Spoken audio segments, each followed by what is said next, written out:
4 خواب ایسے ہیں جو آپ کے سامنے میں رکھوں گا، آپ کو اگر آئیں آپ کی اللہ تعالیٰ دعا قبول فرما لے گا۔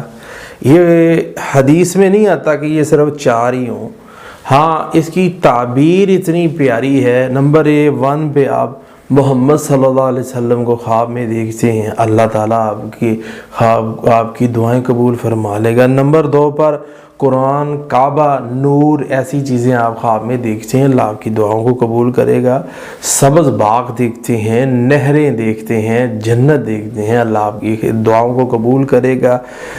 ہاں نمبر 4 پر آپ کا مسئلہ جو بنا ہوا ہے، جیسے آپ چاہتے ہیں اللہ ایسے ہی خواب کے اندر آپ کو دکھا دے، آپ کا مسئلہ حل ہو رہا ہے، تو انشاءاللہ تعالیٰ آپ کی دعاؤں کو اللہ تعالیٰ قبول فرما لیں گے۔ اعوذ باللہ من الشیطان الرجیم